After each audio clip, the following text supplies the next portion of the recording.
Well, thank you for that warm welcome.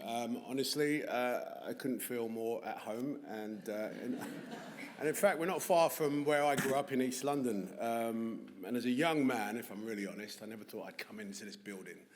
And actually, as an older man, I never thought I'd come into this building. But, Una invited me, and, you know what she's like. She's a little bit obsessed with diversity. And I said, Una, get out more. Stop watching so much TV. But the thing is, when you do watch TV, and when you do get out more, I mean, you do see there's a disconnect between the real world and the TV world.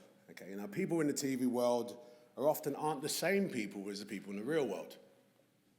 And there's an even bigger gap between the people that make TV and the people who watch TV. Now, I should know because I live in the TV world. I know there's a lot of reality TV, which I hate, but reality TV hasn't quite caught up with reality. Change is coming, but it's going to take its sweet time. Now, why change? Number one, I think because the TV world helps shape our real world. It's the window into our world. But when we look out the window, actually, none of us really live on Downton Abbey. Number two, because the creative industries are the foundation of Britain's economy. You guys want to safeguard Britain's economy, right? That's our job. So if you want to, number three, safeguard the economy, you have to safeguard the creative industries because we rely on talent. Now, talent is the lifeblood, right? We can't afford to waste it. Otherwise, we can't give it away. But when you don't reflect the real world, too much talent is actually trashed. Now, talent is everywhere, but opportunity isn't. Talent can't reach opportunity unaided, especially on our small island.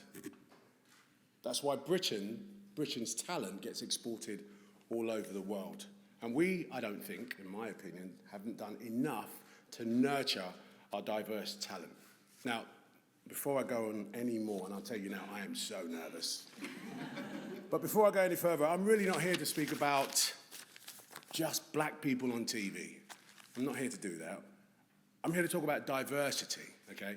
Diversity in the modern world is more than just a skin color. It's a gender, age, disability, sexual orientation, social background, and most importantly, in my opinion, it's diversity of thought. Because if you're given genuine diversity of thought if you have genuine diversity of thought among people that make television and film, then you accidentally won't shut out some of the groups I just mentioned just now. Anyway, on the whole, I don't actually think of myself as just a black actor. I'm an actor, I'm not a number, just like anyone else, you know? And you MPs, you know what I mean, okay? So, by the way, thank you for all these MPs that showed up today. Una says it's unusual to get 100 MPs into a room. She said normally she can't even get one, ouch. But you guys know what I mean by not being just a number. I suspect those of you who are parents, when you speak to your children, you don't speak as a politician, you speak as a parent, okay? I'm not just a black man and you're not just a politician, unless you're both. Shout out to those in the room.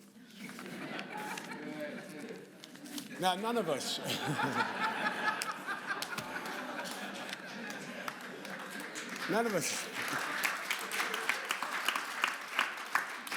But none of us are just one color or one flavor. Otherwise, we'd be sort of one-dimensional. And that's what used to drive me nuts as an up-and-coming actor. My agent and I would get scripts, and we were always asked to read the black male character, all right, or the athletic type, and that was just Crime Watch. I'm not joking. But when the script asked for a black male, it wasn't describing a character or a person's character, it was describing a skin color. Now, a white character, a white male, was always called a Caucasian, or a man with a twinkle in his eyes. Now, my eyes may be dark, but they definitely twinkle. And I was like, I want to play the guy with the twinkle in his eyes.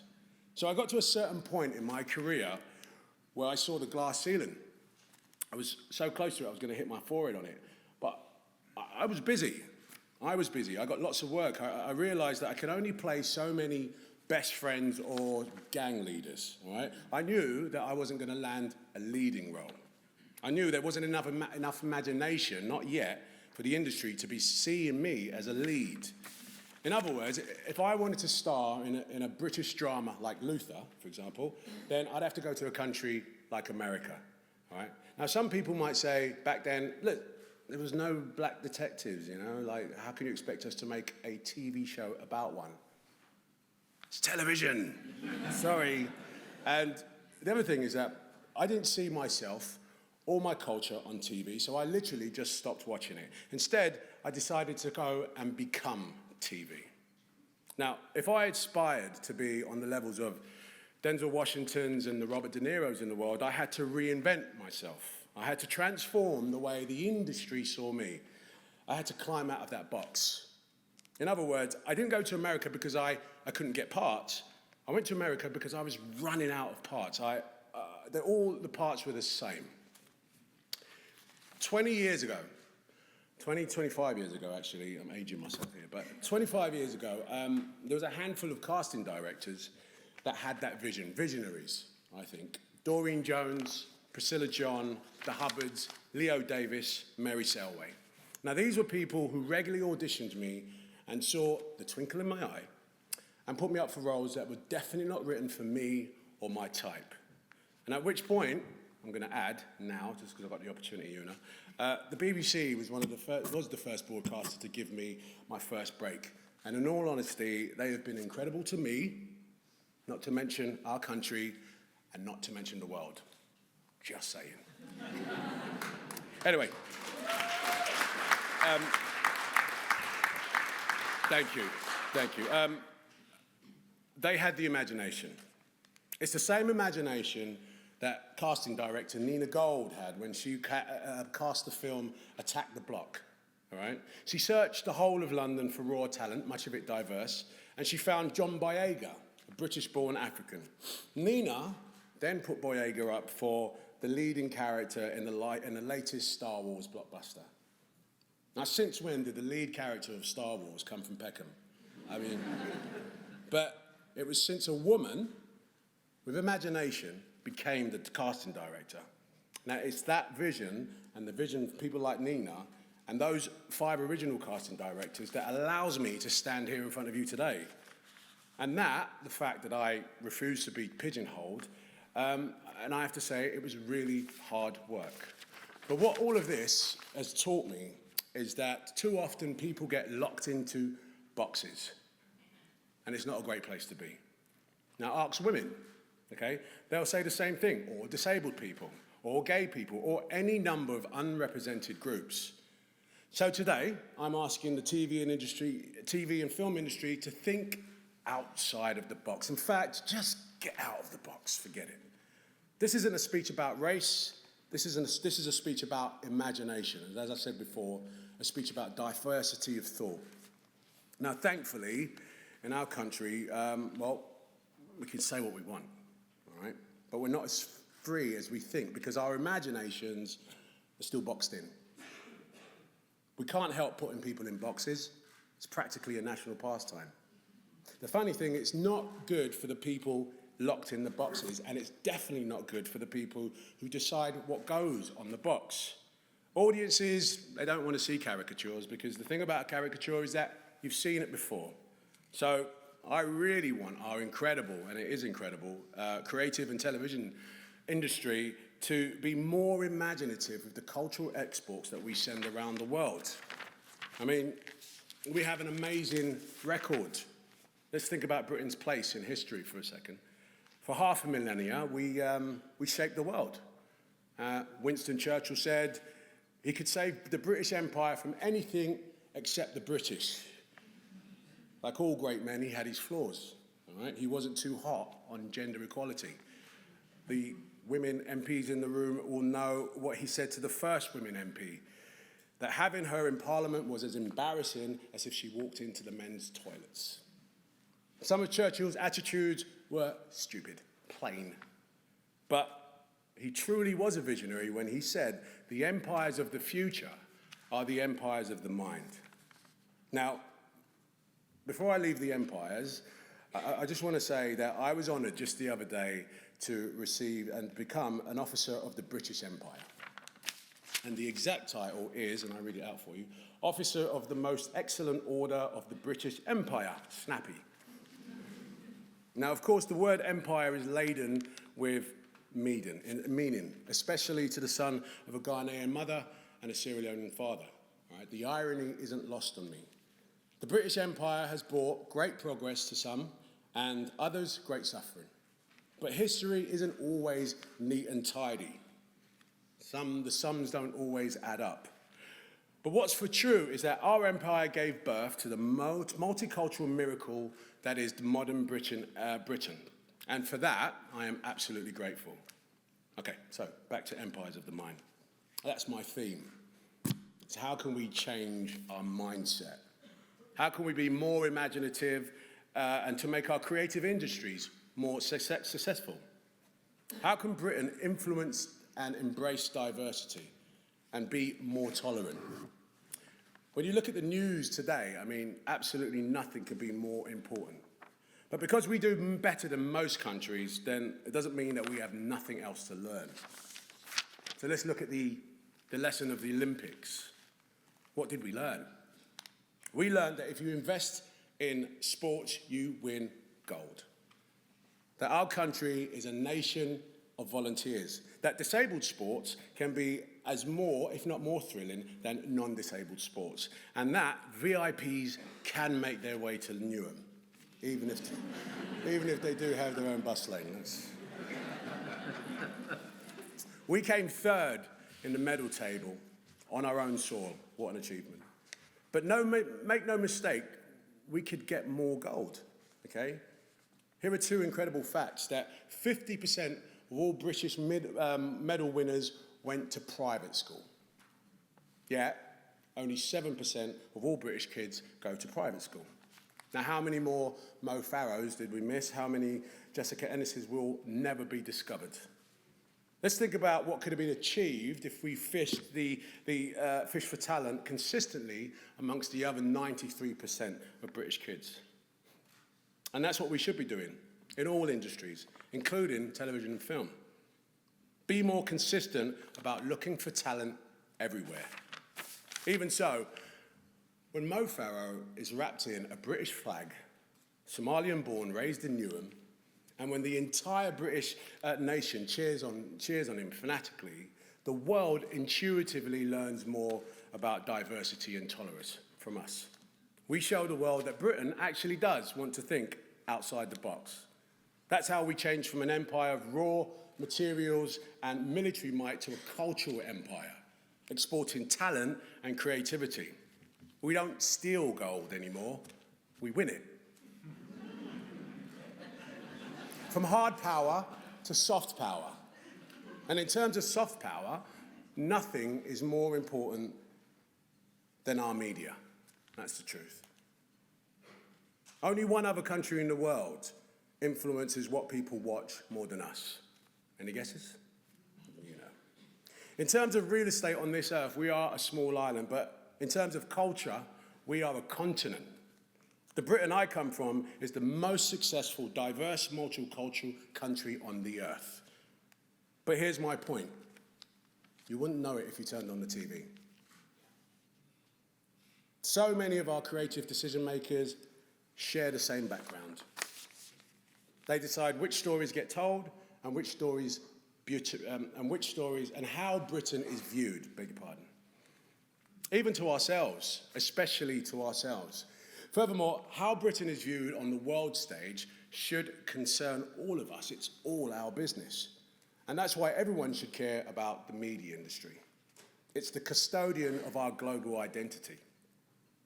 But everyone knows, all right, that British broadcasting is a tough gig. Execs that are running the companies, and hello to all of you that are in the room, you need to make cash, grab audiences, and please government. And these days, you're in the fight for a death against the streaming companies, the platform companies, the content people. The war never ends. Technology has turned television on its head. The audience is now both consumer and commissioner. Now, if young people don't see themselves on TV, they just switch it off and log on. That's it. They create their own channels, they create their own audiences, and they become their own CEOs. They don't need us, broadcasters. Because, as the experts in the room will tell you, the TV industry is about two things. That's the pipes and what you send down the pipes. The pipes used to just be the broadcasters. The broadcasters were the only ones that can send any content down the pipes. But now, anyone can send whatever they want down the pipes. Before, there were only 4 broadcasters, and now everyone is a broadcaster. A lot of young people never switch on their TV. They're on their mobile phones all day long, pretty much. Times are truly changing when the times that TV was the only way to the outside world, those have long gone. Kids now have Windows right in their pockets. So, what will bring along the change that we need? Right, well, 3 things. And number 1, a change in the mindset of all commissioners and content creators to think about diversifying at the beginning of the creative process and not at the end. Number 2, transparency. Friendly competition between broadcasters and see who's actually doing what for creative diversity. Benchmark it. This encourages everyone to do better. And number 3, a different approach towards risk. Now, the Netflix story is that risk-taking delivers audiences. Let's be honest, okay? Too often, commissioners look at diverse talent as risk.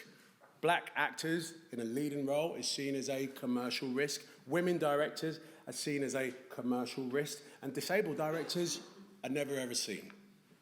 In general, if broadcasters want to stay in the game, commissioners must take more risk with diverse talent. Now, if you're thinking, all right, so who are you to say all of this? Good, because I'm thinking exactly the same thing. I said to Una, who am I to say all of this? And she said, you're a British export, da-da-da-da. I mean, she was talking about me as if I was a case of Nigerian Guinness. Thanks. If some people want to see me as an export, then fine, you know. But I only come with my story and my observations. I'm a product of my imagination. Made in Hackney, made in Newham, made in Dagenham, but above all, I was made in my mind. I was seeing it, thinking it, doing it.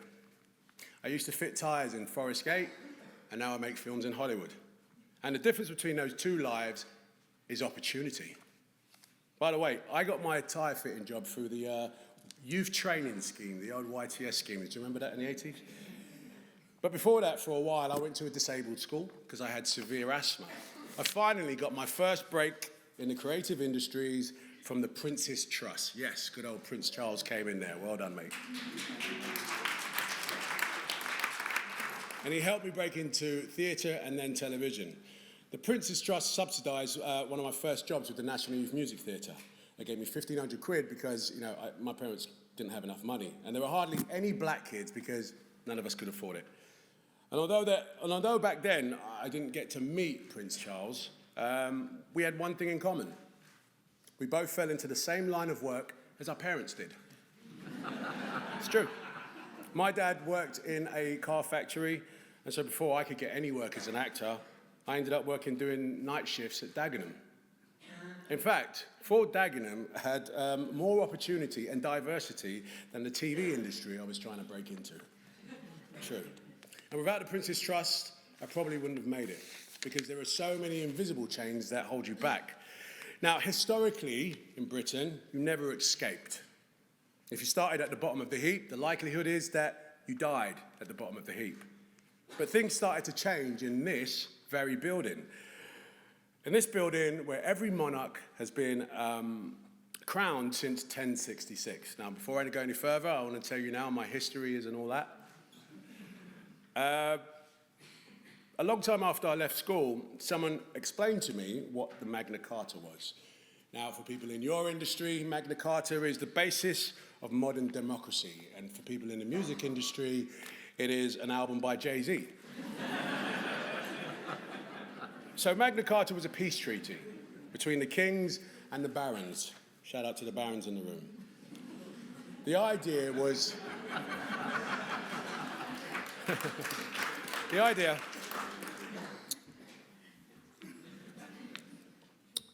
these jokes are horrible, aren't they? The idea was the peace treaty between the kings and the barons. So the king couldn't just take things off people at a whim. It was about keeping things fairer. It was preceded by the Doomsday Book, a big map of London, which counted up what everybody had. Back then, kings always had their eyes on other people's stuff. They weren't sorting out auditions for kids like me. But to my point, in a funny way, broadcasting needs a Magna Carta. We need to start doing things more fairly. It's not so much as a peace treaty, but an opportunity treaty. We need to count up what everybody has, see the lay of the land, and see who has which careers in TV. Who makes TV, who's allowed on TV. And when they get the opportunity, which roles do they play off and on screen? You have to ask the question, are black people normally playing petty criminals? Are women always the love interest or talking about men? Are gay people always stereotyped? Are disabled people ever seen at all? Do some people have their careers taken away on a whim? Is their talent unfairly ignored? So now back to the box.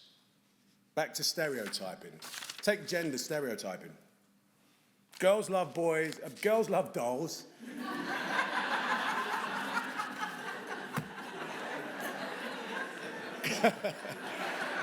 Girls love dolls, and boys love cars. And actually, I do actually love cars. I am a stereotypical boy who loves fast cars. I don't mind playing Achilles in the Troilus and Cressida, but I'd rather break the land speed record at 200 miles an hour. I did do that, by the way. I can't help it, but I have to ask myself, is it because I'm a man? The answer is probably yes. So women have to ask themselves a question. When they disappear off our screens at over the age of 40, is it because they are female? The answer is probably yes. And is that why they get paid less than their male co-stars? The answer is definitely yes. Fact. Now, this brings me to Channel 4's conference on diversity in the media tomorrow. And I agreed to speak in Parliament today because I really want to highlight the important discussions that are taking place tomorrow. The CEOs of Channel 4, ITV and the BBC are just some of the leaders that are meeting to discuss diversity. And Channel 4's research for the conference has been actually really interesting. The headline finding, and wait for it, is that British TV is awash with low-level sexism. The interesting comparison is that the same figure for low-level racism was only 1/10 of that. This means that women on TV are 10 times more likely to be treated negatively than black people on TV. That's crazy, right? I'm not saying that you expect black people to be treated worse than women, but God help it if you're a black woman. But as Viola Davis said in her Emmy speech last year, the first black woman ever to win an Emmy in a drama last year, you can't win an Emmy for a role that's never been written. That's true. And that's why we need more imagination from our directors, our producers, our commissioners, our casting directors, and our writers, especially the writers. All I'm saying is that we just need to be more aware. In the 70s, popular TV shows like The Black and White Minstrels and Love Thy Neighbor were awash with what you might call light-hearted racism. And at the time, though, everyone thought it was absolutely fine to go along with. It's the same with homophobia and the same with disability. What I want to say, and I'll make something very clear to you, to all the women that are in TV and film industry today, on screen and off screen. I don't think it's absolutely fine to go along with. Audiences shouldn't think that it's absolutely fine to go along with it. The industry should definitely not think it's absolutely fine to go along with. In fact, instead of that, we need to educate ourselves out of it. And however far we travel on screen, we have as many rivers to cross off screen. Now, when we take this problem into the round, the lack of opportunity leads to me being asked the same question over and over again. This is what every young actor, British actor, asks me. Black, white, male, female. Should I go to America to become a successful actor? And I'm always in a quandary because it's not always true that the grass is greener. But I went to America for, the reason I went to America is because the USA has the most famous diversity policy of all, and it's called the American Dream. The problem is the gap between the dream and reality. Now, the gap is what Martin Luther King set out to fill in his dream. To champion diversity is to champion the American dream. And it's to say that, look, if you work hard and you have great talent, you have the same chance as anyone else to succeed. It guarantees no more than that, but that in itself is a golden guarantee, and that's the guarantee I want here in Britain. Where's the British dream? I want to tell these actors, no, stay here. The stats show that we haven't had that in the past. And in fact, the stats show we don't have it in the present either. It's a shocking fact that only 1.5% of British TV is made by BAME directors, and we represent 14% of our nation. But the other thing that we haven't had is an absolute commitment from those at the very top of broadcasting, combined with the current level of strategy, finance, transparency, and accountability.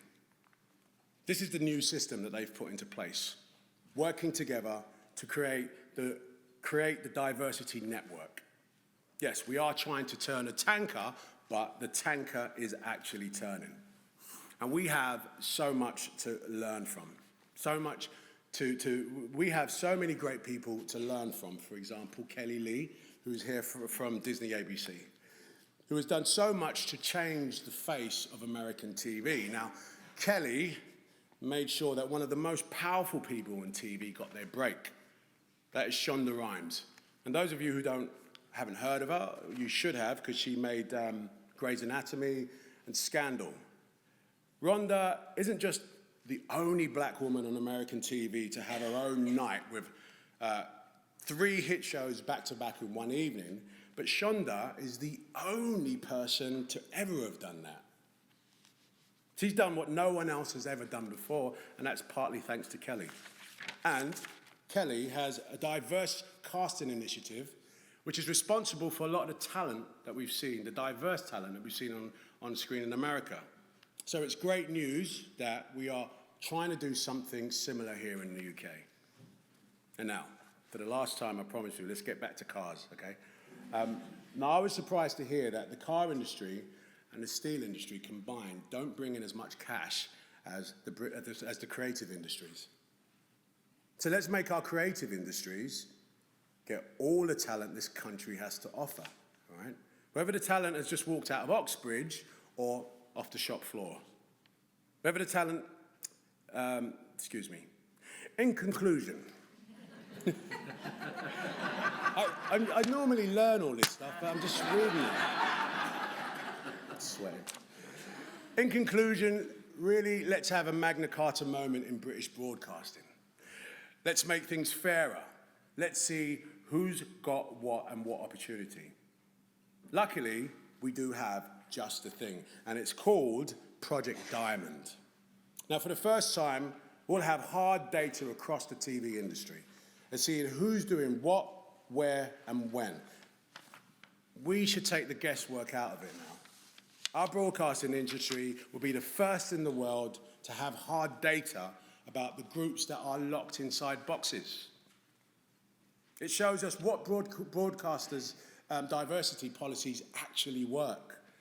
Now, once we know that, we can actually benchmark progress. And that's what I'm asking for, is actually, can we make some progress, you know? It's what Lenny Henry and so many others have been asking for. The conclusion is that there will be some change. These are the things that I think, in my opinion, will help bring that along.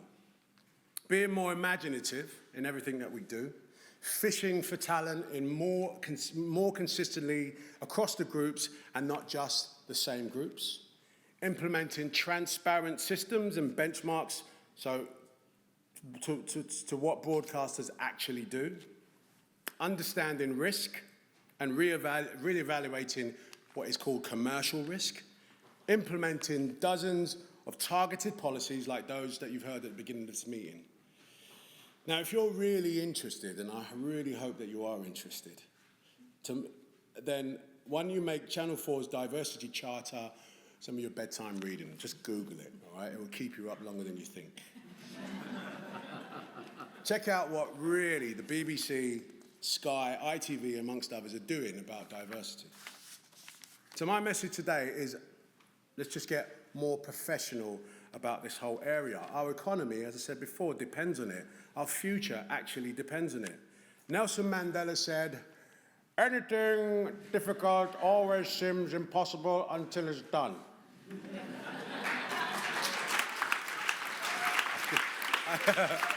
That was so shockingly bad. I don't know how I got the job to do that. It's so bad.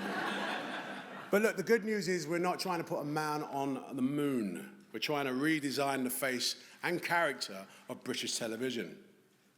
It's because British TV helps, as I said, shape our world and is the window into our world. So this debate is for everyone.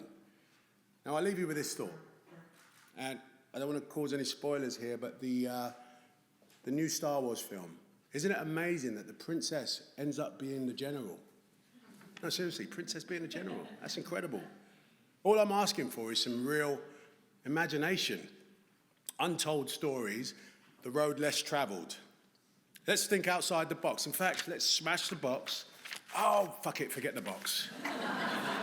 My lords, ladies and gentlemen, officers of the Empire, princesses, and the odd baron, thank you very much, and thanks for listening.